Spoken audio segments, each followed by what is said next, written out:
Hello mga kalasan, welcome to my vlog. May panibagong video na naman tayo. Actually mga kalasan, on the spot talaga ako tinawagan ng isang producer. Sabi niya, umuwi daw ako ng Maynila agad-agad. So ayan mga kalasan, nag-impake na talaga ako kasi kailangan talaga mag-shoot daw kami on the spot doon sa Baguio. Actually on the spot talaga yan mga kalasan, hindi ko nakala. Bigla na lang tumawag sa akin kaninang umaga around 8 AM in the morning. Sabi niya, you have to come urgent. Kailangan talaga bukas mag-shoot at makakasama ka dapat. Akala mo ako yung major cast, no? Haha, extra lang ako doon mga kalasan. Ay, okay na yun sa akin. It's a big opportunity naman kasi starting pa lang tayo dito. Akala mo kung sino. Ay, buti na lang may available ticket agad pa uwi. Actually mga kalasan, nasa Zamboanga City ako kasi may nag-invite sa akin. Buti na lang natapos na yung event dito sa Zamboanga City. Syempre kasama ko yung isang best friend ko na si Hana. Bago ako pupunta ng airport, syempre kakain muna kami for breakfast with Hana. Ito talaga yung favorite breakfast ko, beef tapa with sunny side up egg. Syempre hindi mawawala yung fried rice. So ayan mga kalasan, hindi na kami nagtagal kasi papunta na ako ng airport kasi early yung flight ko. Di pa rin talaga maiwasan namin na mag-take a selfie muna kami sa mirror shot. So wala talaga maghahatid sa akin. So therefore, sumakay ako ng Piaggio papuntang airport kasi on the spot talaga yung flight ko talaga mga kalasan. Hindi ko inakala na agad-agad talaga ako pauwi ng sa Maynila. Ayan, kararating lang natin dito sa airport. Ayan, may nakipag-selfie pa sa akin si Uncle. Sama daw siya sa vlog ko. So hindi nagtagal na sa loob na ako ng terminal. Ayan mga kalasan, waiting na lang sa flight. After a few hours sa paghihintay ng eroplano, ayan, pasakay na kami mga kalasan. Excited to go to Manila na naman ako. Actually, enjoy talaga mag-travel kaso lang masakit talaga sa bulsa.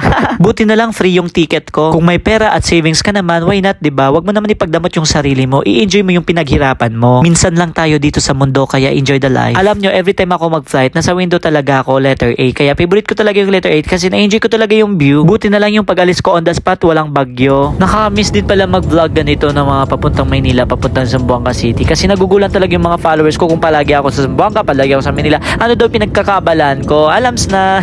Ano kaya feeling pag nag-travel ka tapos may bagyo, no?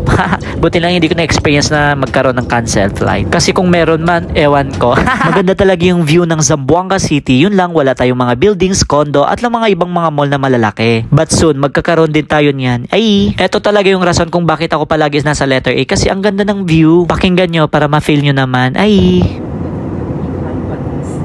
alam nyo, hindi talaga natin maiwasan yung curiosity natin kung bakit lumilipad yung eroplano. Ang bigat kaya, di ba? Grabe yung curiosity natin, no? Mabigat kaya yung eroplano, may tao pa, may bagahe pa, o di ba saan ka pa? Kung bilib ako sa scientists at engineers, mas bilib pa rin ako kay Allah. At may pa-games pa yan yung mga crew ng Cebu Pacific. Tagal ko nang gustong sumagot, kaso lang nauna na ako. Sa mga hindi pa nakasakay ng eroplano, huwag kayong matakot, normal lang yan. Pero pag first time nyo, syempre matatakot kayo. Sometimes gumagalaw din yung eroplano, yun yung tinatawag na turbulence kasi nga pumapasok tayo sa mga clouds, mahangin, di ba? Normal lang yan, kaya wag kang matakot. Try mo.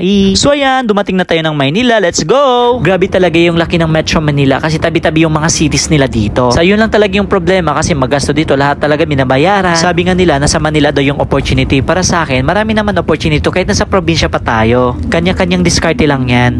Welcome back to Manila. So ayan, bababa na tayo. Sa totoo lang, nakakapagod din mag-travel pero enjoy lang. Ayan, nalobat ako kaya nag-charge muna ako kasi hindi ako makapag-book ng taxi. So yun mga kalasan, waiting for the taxi kaya uwi na ako kasi nakapag-book na ako. Ayan. Kanina ko pa hinihintay si kuya. Nandyan pala siya sa side. Ganito buhay sa Manila. Kaya kung hindi ka marunong, madali kang maloko. So ayan, pauwi na kami. Papunta na ako sa unit ko mga kalasan. See you! Grabe laki talaga ng Metro Manila mga kalasan. Kaya dapat kung nandito ka sa Manila, marunong ka magtipid, marunong ka mag-savings kasi nga gastos talaga lahat binabayaran natin. Ayan, naabutan na kami ng gabi kasi nga traffic sa daan. Ay, pagod talaga ako sa travel. Inantok na ako. At last, dumating na ako sa location ko. Antok na talaga ako pero feeling ko yung room ko mang dumi.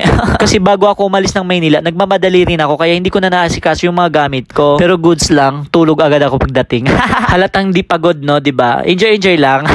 Nakakamiss din pala mag-vlog ganito. Ay, nakalimutan ko pala yung susi ng kwarto ko kasi nasa loob pala ng maleta. Therefore, bubuksan natin. Deal or no deal? Ayan, nahanap ko na. Ay, mabubuksan na yung kwarto natin.